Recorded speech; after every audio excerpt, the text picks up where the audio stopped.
네, 안녕하세요. SK증권의 이재규입니다. 오늘 우리나라 시장 굉장히 어려웠죠. 저 같은 경우도 지난주 목요일에 우리 결정적 한수를 통해 가지고 종목 교체보다는 종목들을 좀 보유하시는 게 나을 것 같습니다. 이런 말씀들 많이 드렸던 것 같은데, 금요일 지나가면서 미증시가 급락이 나왔죠. 미증시뿐만 아니라 이제 미증시에 상장되어 있는 반도체 기업들의 주가 흐름이 굉장히 안 좋았습니다.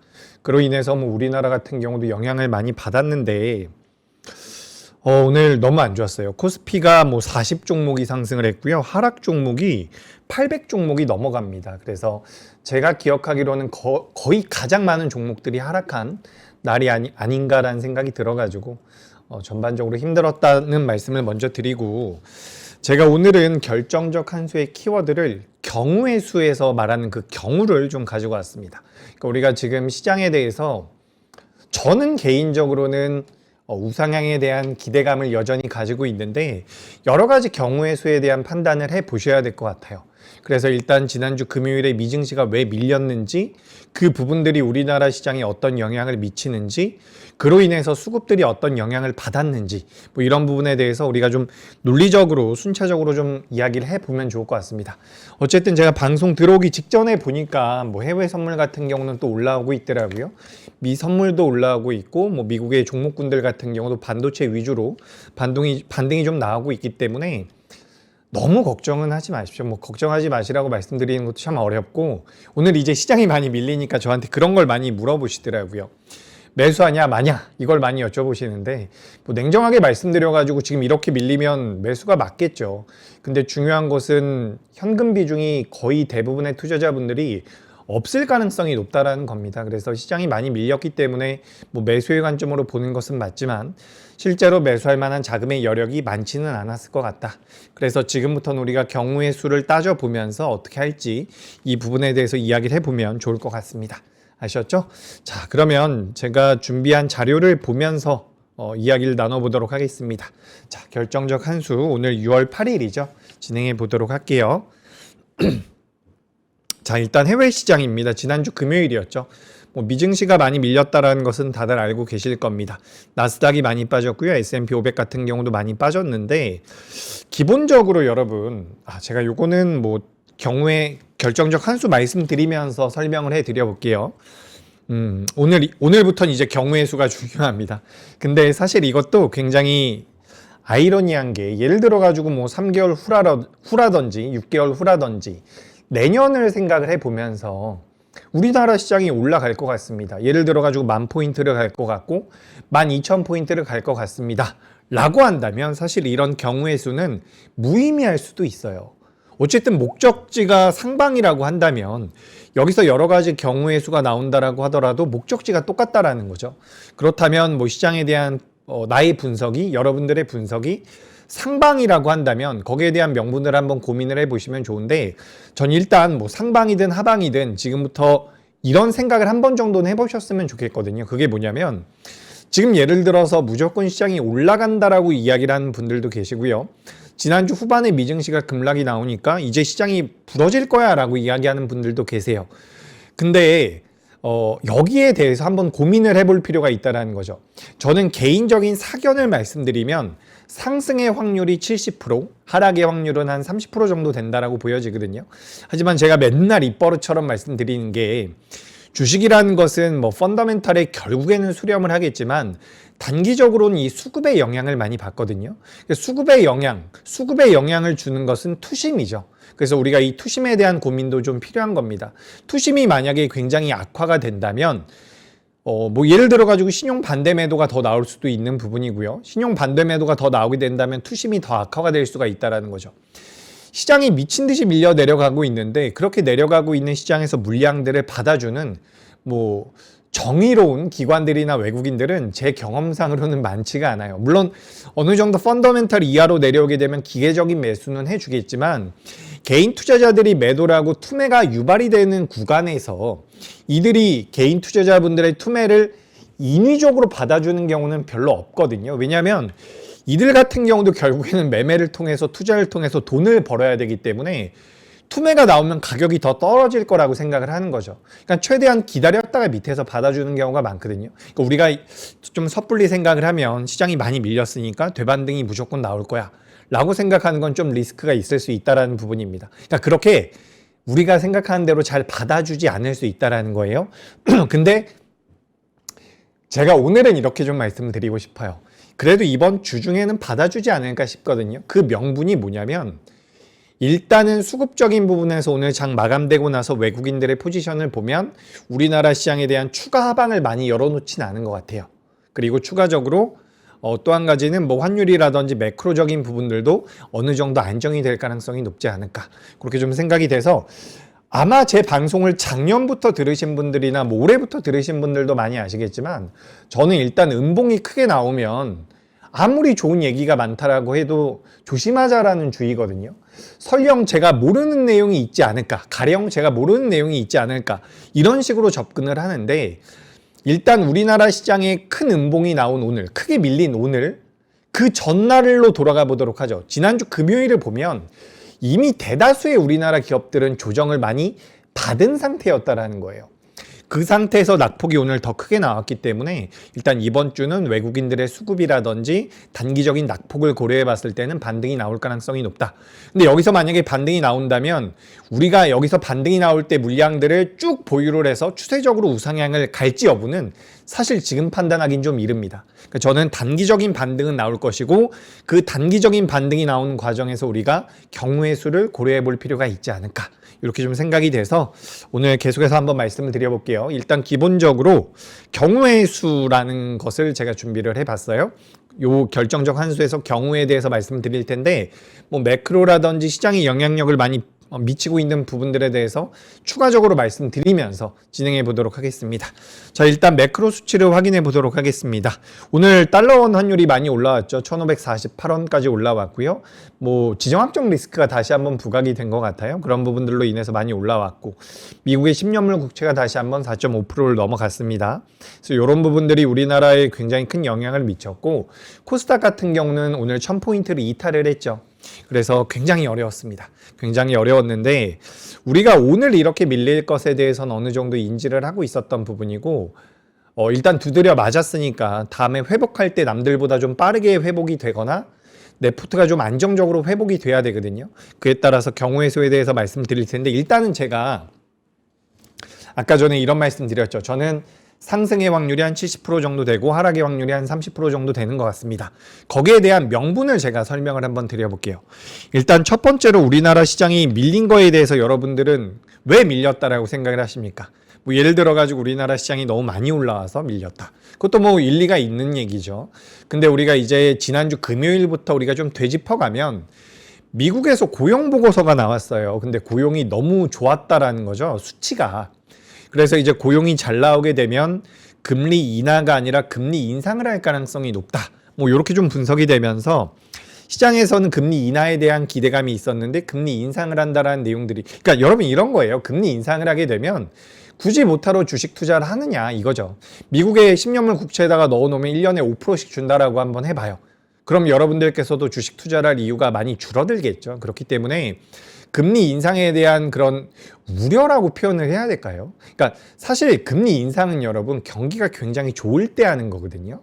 그러니까 경기가 과열이 돼서 물가가 계속해서 올라갑니다. 그럴 때 이제 금리 인상을 하는 경우가 굉장히 많거든요. 근데 이번에는 고용 지표가 어쨌든 나오면서 시장에서 금리 인하는 또 반대로 원래 경기 둔화가 있을 때 금리 인하를 합니다.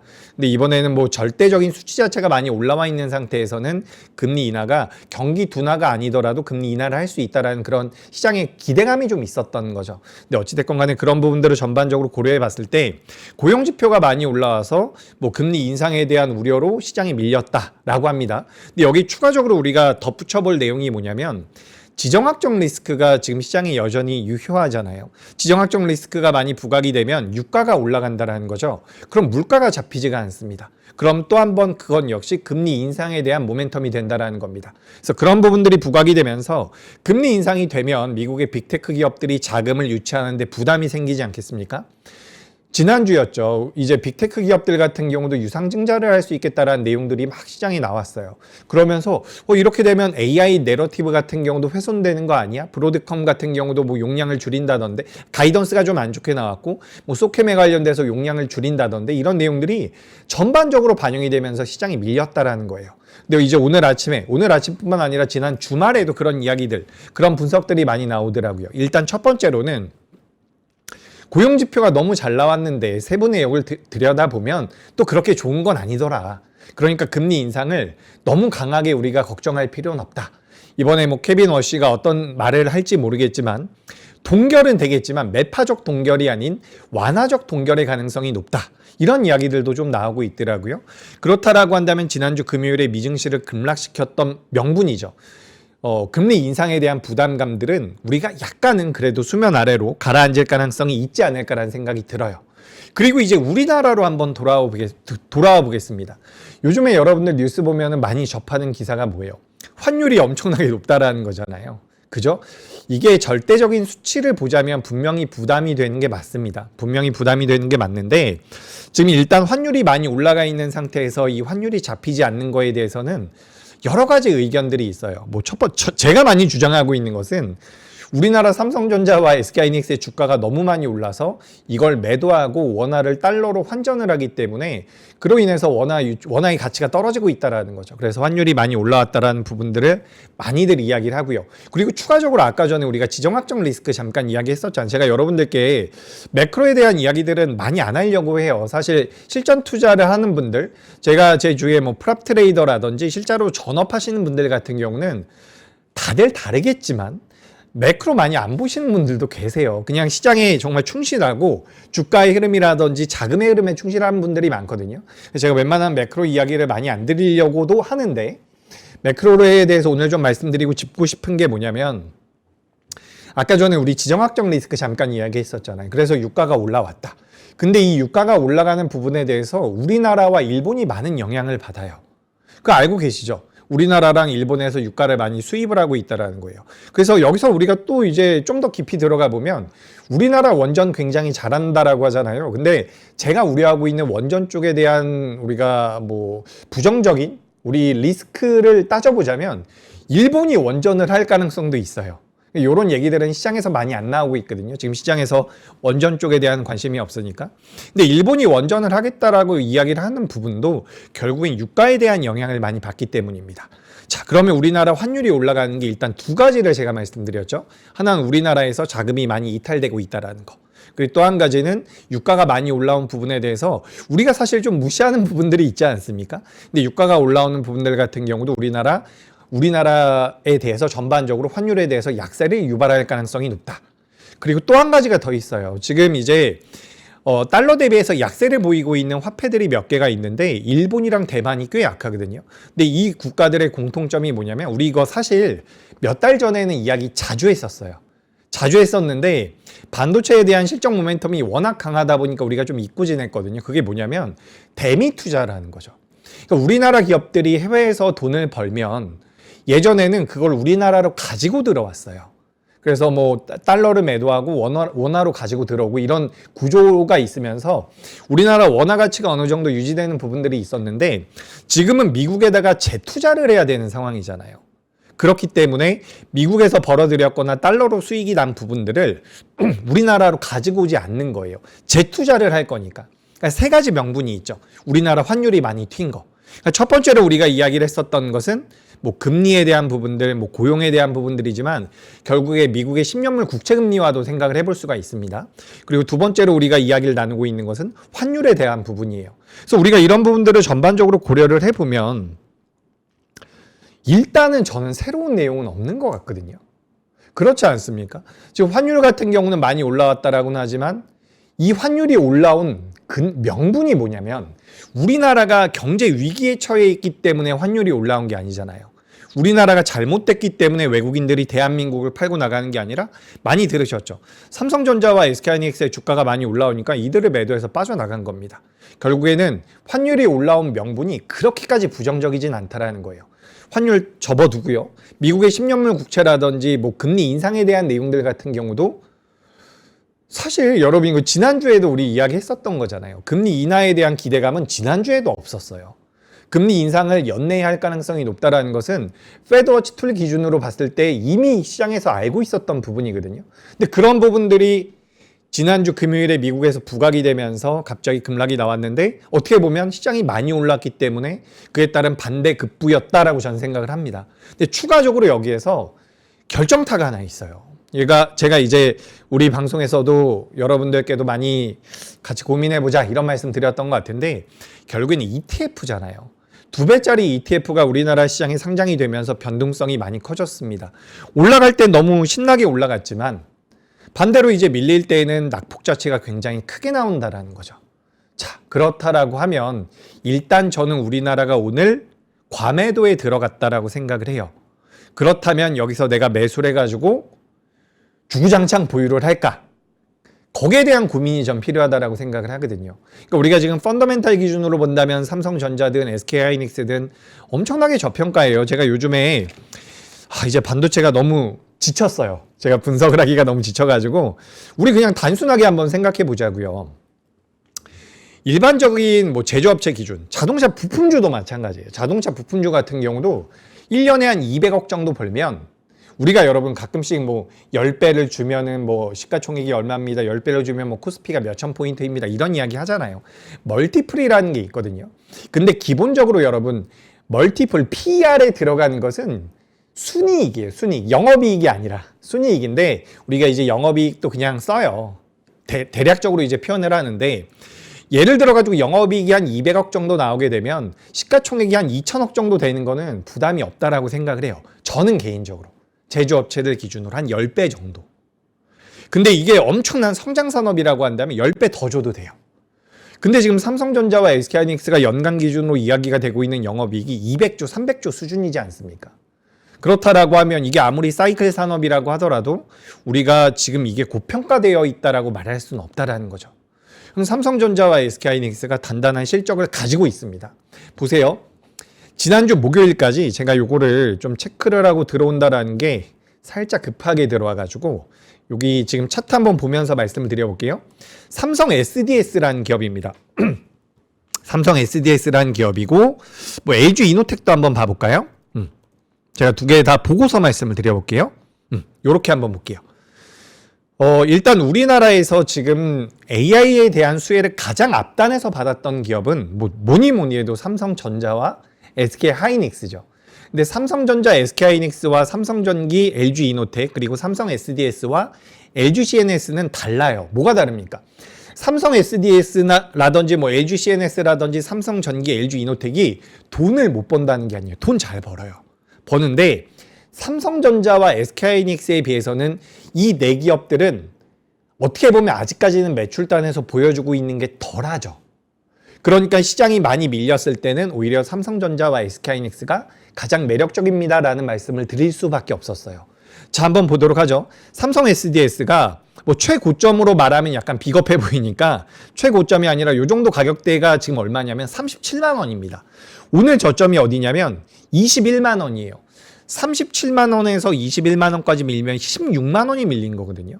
40%가 밀린 거예요. 3거래일, 4거래일 동안. LG이노텍도 한번 보도록 하겠습니다. LG이노텍 어때요? 153만 원에서 오늘 저점이 어디냐면 98만 원입니다. 150만 원에서 50만 원이 밀렸어요.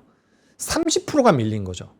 제가 갑자기 왜 이런 말씀을 드리냐면 지난주 금요일까지만 하더라도 우리나라 대형주조차도 많이 밀려 있었다라는 거예요. 지난주 금요일까지 대형주들이 20%, 25% 밀려 있는 상태. 근데 우리나라 마감되고 나서 미증시가 급락이 나왔어요. 그래서 이제 우리나라가 개파락이 예상이 됩니다.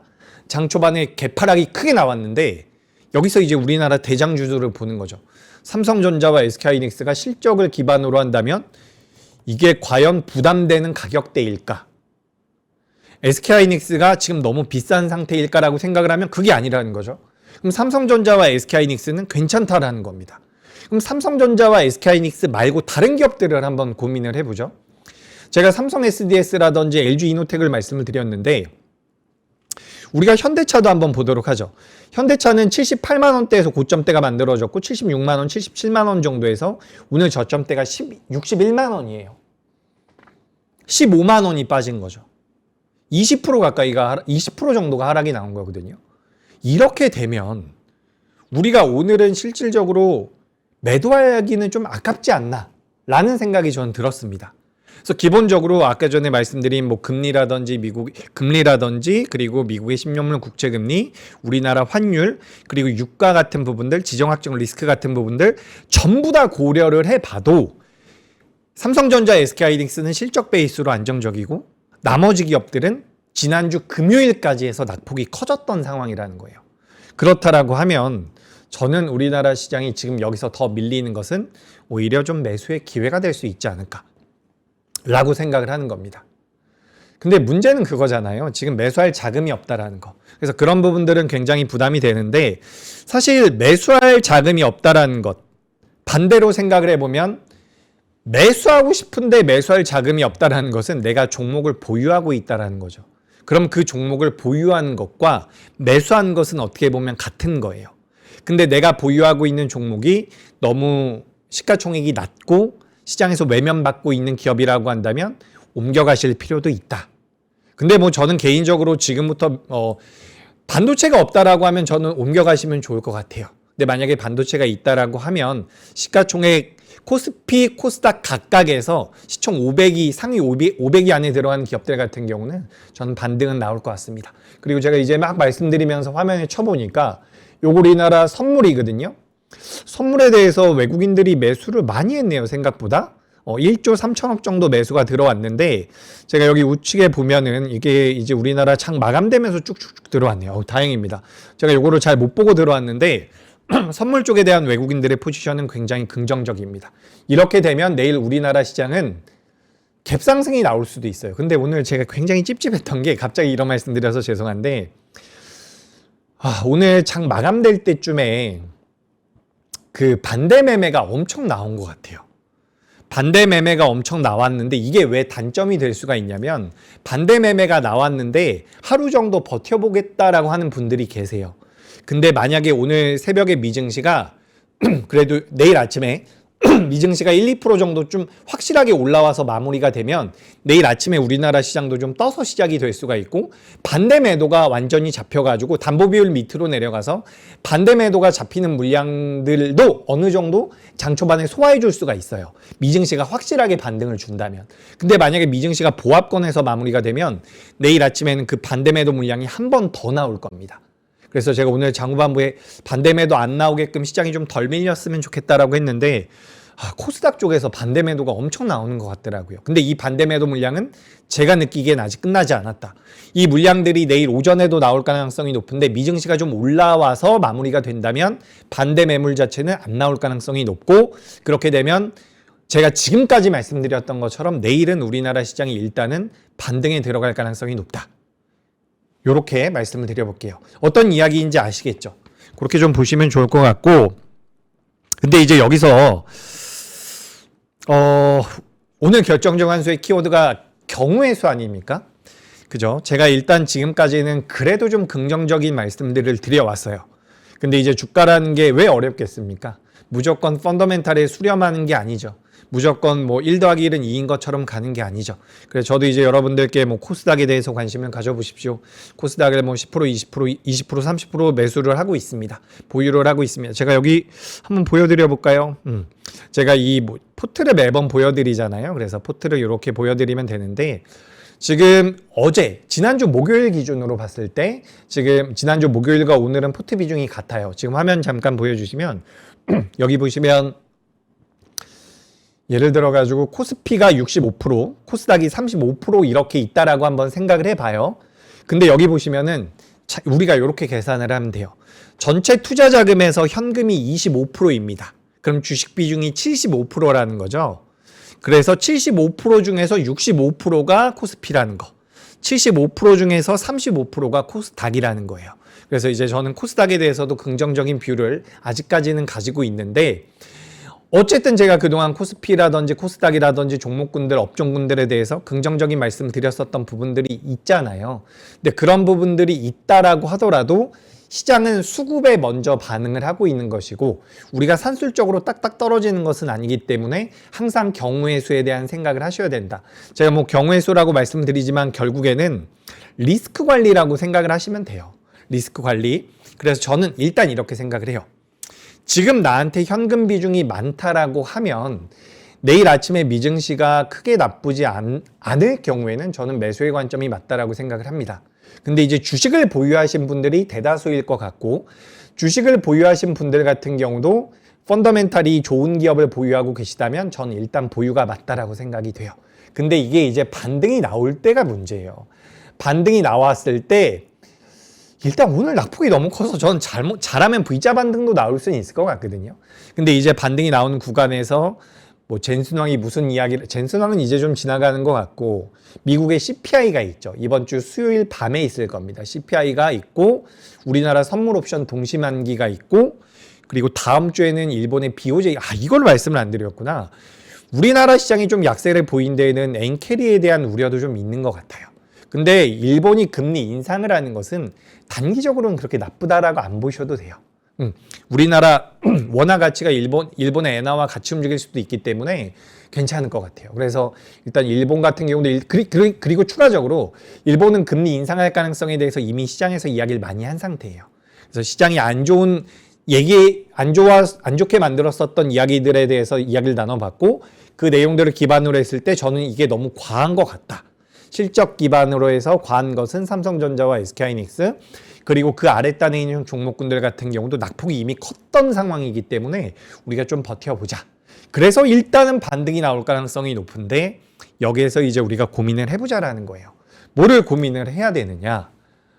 반발 매수가 들어오는데 만약에 뭐 지정학적 리스크가 더 심화된다라든지 미국의 10년물 국채금리가 더 올라간다라든지 그리고 뭐 AI에 대한 내러티브 자체가 또 꺾인다든지 하면 그때는 저는 요 단기 반등이 나오는 구간에서는 주식 비중을 축소할 수도 있어야 된다라고 생각을 해요. 그러니까 예를 들어 가지고 내가 주식 비중이 50% 정도 있어요. 그럼 여기서 반등이 나올 때는 놔두셔도 될 것 같습니다. 근데 내가 지금 주식 비중이 100%입니다. 근데 여기서 어느 정도 올라오는데 시장이 우호적인 내용이 나오지 않는다면 그 경우의 수에서는 현금 비중을 확보하실 필요가 있다. 제가 여러분 우리 방송하면서 현금 비중이 가장 적었을 때가 10%거든요. 현금 비중이 가장 적었을 때가 10%고 제가 지난주 목요일 기준으로 20%였어요. 20% 맞나요? 그죠? 20%. 25%였네요. 지난주. 제가 이게 보면서 말씀드릴게요. 지난주 목요일 날 25%. 오늘도 25%거든요. 그러니까 현금 비중은 있어야 됩니다. 특히 신용을 사용하셨거나 미수를 사용하신 분들 같은 경우는 반드시 이 비중을 좀 그러니까 반등이 나올 때 현금 비중을 좀 확보하실 필요가 있지 않을까. 경우의 수에 따라서 잘 한번 생각을 해보세요. 시장이 반등이 나왔습니다. 내가 주식을 100% 가지고 있어요. 근데 현금을 25% 확보를 했어요. 근데 만약에 그 다음날 시장이 또 올라가. 그 다음날 또 올라가요. 짜증이 나죠. 근데 반대로 내가 100% 주식을 가지고 있는데 반등이 나오다가 25% 현금 확보를 하지 않고 만약에 밀렸다라고 한번 생각을 해봐요. 그러면 전 오히려 내가 75%로 주식 비중을 줄였는데 올라가면 배 아프긴 해요. 근데 그 경우의 수가 그래도 내가 매도 안 하고 보유하고 있다가 되밀림이 나오는 것보단 낫다라고 생각을 한다는 거죠. 그러니까 경우의 수를 따져봐서 내가 어디가 좀 더 유리할 수 있을지에 대한 고민이 필요하다는 겁니다. 그래서 오늘은 우리나라 시장 낙폭 과하고 그러니까 이게 제가 회사에 있으면 고객분들이 전화를 하잖아요. 저한테만 하는 게 아니라 여기저기 이제 회사에 전화가 온단 말이에요. 그러면 뭐 신용이 뭐 담보 비율이 몇 %입니다. 뭘 매도해야 됩니다. 이런 이야기들이 나오거든요. 그래서 제가 장이 마감될 때쯤에 이거 좀 불안하다. 근데 이제 코스닥 같은 경우 장후반부에 투매가 엄청나게 나왔어요. 그래서 이 물량으로 저는 끝났으면 좋겠고 내일 새벽에 마감된 미증시가 어느 정도 올라와 준다면 우리나라 시장은 괜찮을 거예요. 그러면 내일 반등이 나오겠죠. 지금 우리나라 시장에서 선물도 마찬가지고요. 제가 지금 옵션은 보질 못했는데 옵션 같은 경우도 콜옵션 엄청나게 매수 들어왔고요. 반대로 풋옵션 같은 경우도 매도가 나왔거든요. 내일은 우리나라 시장이 반등할 가능성이 높아요. 근데 제가 이렇게 말씀드렸는데 내일 아침에 일어났는데 미증시가 급락을 해 있습니다. 미증시가 하락을 해 있습니다. 그럼 지금 제가 하는 말은 틀린 거예요. 근데 현재까지 나와 있는 수치만 보면 내일은 우리나라 시장이 올라올 겁니다. 내일 올라올 때 현금을 확보할지 여부에 대한 고민, 그 경우의 수에 대해서 고민을 해보실 필요가 있다는 거예요. 아셨죠? 그렇게 좀 말씀드리고 오늘 이제 주요 뉴스들과 그리고 섹터에 대해서 간단하게 한번 말씀드려보도록 하겠습니다. 자, 일단 준비된 자료를 제가 띄워드릴 텐데 잠깐만 기다려 보세요. 제가 자료도 있는데도 그냥 혼자 말씀을 드렸구나. 여기 한번 보겠습니다. 지금 보시면 될 것 같아요. 경우의 수. 모든 경우에 완벽한 전략은 없다. 상황별 대응이 중요하다. 그러니까 이게 제가 왜 이런 말씀을 오늘 드리려고 하는 거냐면 삼성전자가 30만 원을 넘어갔어요. SK하이닉스가 뭐 급등이 나오면서 주가가 올라갔어요. 그럴 때는 이게 계속해서 올라갈 것만 같거든요. 근데 또 빠져 내려오면은 뭐 SK하이닉스가 240만 원에서 250만 원에서 매수하고 싶다. 제가 지금 가격대를 한번 보고 말씀을 드릴게요. 헛소리를 하면 안 되니까. 예를 들어 가지고 삼성 SK하이닉스가 220만 원대. 예를 들어서 이렇게 말씀드려 볼게요. SK하이닉스가 220만 원대까지 올라가는데 너무 사고 싶어요. 더 갈 것 같으니까. 근데 오늘 뭐 예를 들어 가지고 190만 원까지 빠집니다. 그 이하로 빠집니다. 근데 여기선 매수하고 싶다라는 생각이 잘 안 들거든요.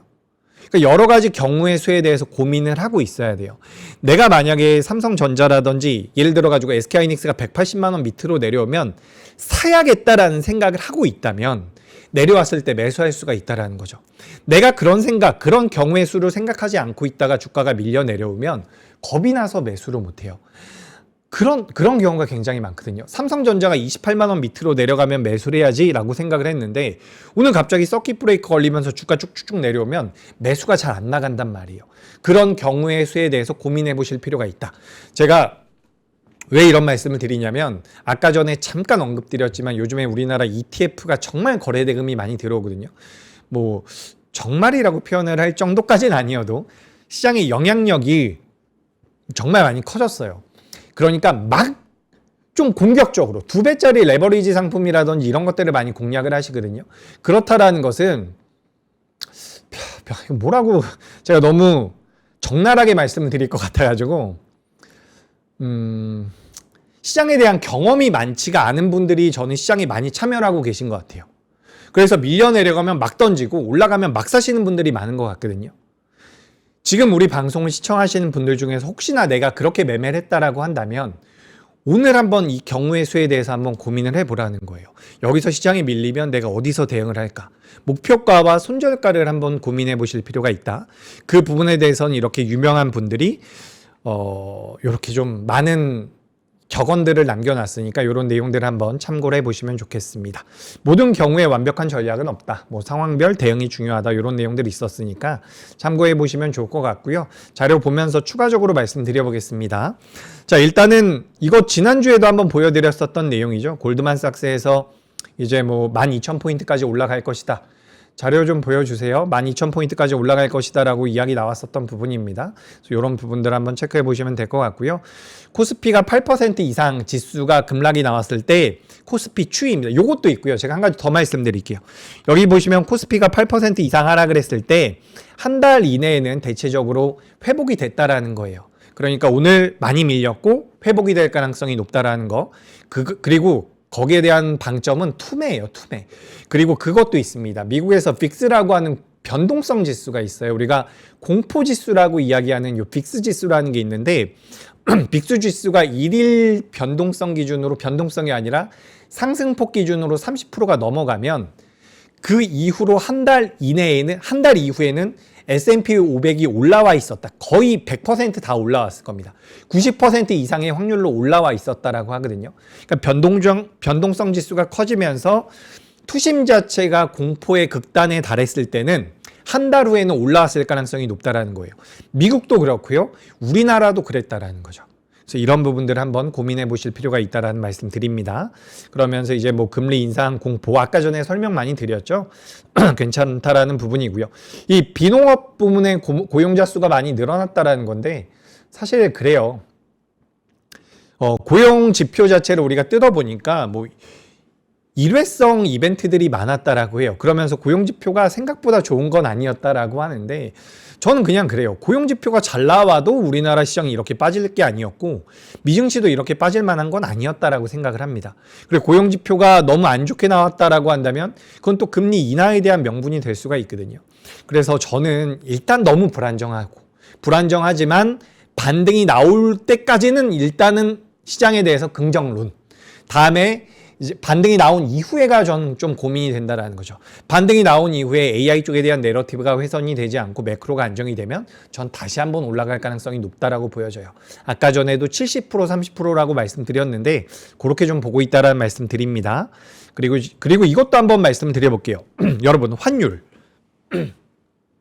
여러분 환율은 우리가 오랜만에 좀 공부를 해보자면 환율은 여러분 당국에서 엄청나게 자금을 때려 붓는다라고 해서 잡히지 않습니다. 제가 가끔씩 이제 방송하다 보면 뭐 환율에 대해서 당국이 개입을 하면 뭐 안정화가 될 겁니다. 뭐 이런 이야기들도 간혹가다 하시는데 환율은 여러분 이게 좀 마라톤 같은 거라고 생각을 하셔야 돼요. 그러니까 우리나라에서도 이걸 한 번에 확 써버릴 수가 없어요. 예를 들어 가지고 환율이 많이 올라갑니다. 그래서 우리나라 당국에서 이 환율을 잡기 위해서 가지고 있는 돈을 썼어요. 그래서 환율이 쭉 내려왔다라고 한번 해봐요. 근데 만약에 여기서 환율이 또 올라가면 어떡할 거야? 그러니까 우리가 뭐 해지를 한다라는 거죠. 스왑을 한다라는 거죠. 그러니까 환율을 우리가 때려잡을 수 있다라고 생각을 하시면 안 돼요. 이거는 그러니까 굉장히 마라톤처럼 체력전이라고 생각을 하셔야 되거든요. 그런 관점에서 저는 환율이 쭉 밀릴 가능성은 매우 낮다라고 생각을 합니다. 1,500원대 이상인 것이 저는 뉴 노멀로 갈 가능성이 높다. 이렇게 좀 말씀을 드리고 싶어요. 그래서 금리와 환율에 대해서는 아까 전에 말씀 한번 드렸고요. 그리고 이것도 제가 가끔씩 말씀드리면 그거 아니지 않느냐라는 말씀도 많이 하시는데 외국인들이 진짜 많이 매도했어요. 우리나라에서. 뭐 연간 기준으로는 100조 넘게 매도한 걸로 알고 있거든요. 우리나라에서 100조. 우리나라 1년 예산이 500조에서 한 700조 정도 될 겁니다. 근데 100조의 자금이 나가면 환율이 올라갈 가능성이 있다라는 거죠. 그래서 지금 달러 인덱스 같은 경우는 100 정도에서 움직이고 있기 때문에 우리나라 원화 가치가 많이 떨어진 건 맞아요. 근데 이 떨어진 이유가 큰 문제가 있어서 그런 건 아니라는 말씀을 다시 한번 드려봅니다. 그리고 요건 뭐 전수당 CEO가 LG 쪽에 대한 이야기, 뭐 네이버와 관련되어 있는 이야기들도 언급을 했죠. 한국의 초대형 AI 클라우드 구축을 하겠다. 뭐 이런 내용들 나와줬고 오늘 전반적으로 대형주 중에선 네이버가 올라왔고요. SK 네트워크스 그리고 SK텔레콤 이런 거 전부 다 AI 내러티브에 의해서 움직임을 보일 수 있는 기업들이라고 보시면 됩니다. 내러티브뿐만 아니라 뭐 네이버 같은 경우는 향후 매출 가이던스가 5배 올라올 것이다. 뭐 이런 얘기들도 좀 있었던 것 같아요. 그래서 이런 기업들의 변동성이 커졌다라는 말씀드리고 빅테크 기업들의 2026년도 캐펙스 추정치 변화 이런 내용들도 나와 있는데 어쨌든 2026년도뿐만 아니라 계속해서 올라가는 모양새죠. 그런 부분들로 보시면 좋을 것 같습니다.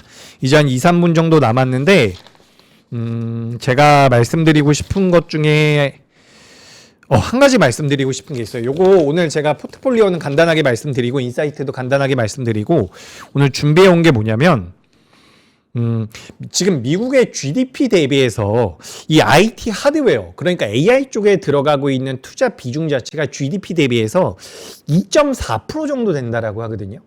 근데 예전에 인터넷 버블 당시에는 GDP 대비해서 인터넷 산업 쪽으로 투입됐었던 자금의 비중이 2.9% 정도 됐다라고 해요. 근데 그때와 지금 다른 게 뭐냐면 지금 이제 AI 쪽에 대해서 투자를 하고 있는 기업들은 돈을 벌고 있다라는 거예요. 그러니까 당시보다 총 투자 자금이 많지 않다라는 거예요. 그러니까 추가적으로 투입될 가능성이 높다라는 거고 이거는 캐펙스 투자가 이어질 가능성에 대한 반증이라고 보여지거든요. 그렇다라고 한다면 우리나라 반도체 기업들은 주가 흐름이 좋을 가능성이 높다라는 말씀 이렇게 좀 드려보도록 하겠습니다. 그리고 또 하나 제가 말씀드리려고 했는데 그것도 있어요 여러분. 요즘에 그 스페이스X 상장한다고 자금 많이 이탈한다라고 하잖아요. 근데 생각보다 그 규모가 크진 않다라고 해요. 그러니까 얼마 전에 제가 기억이 갑자기 안 나는데 빅테크 기업 중에서 하나가 유상증자 이야기를 했거든요.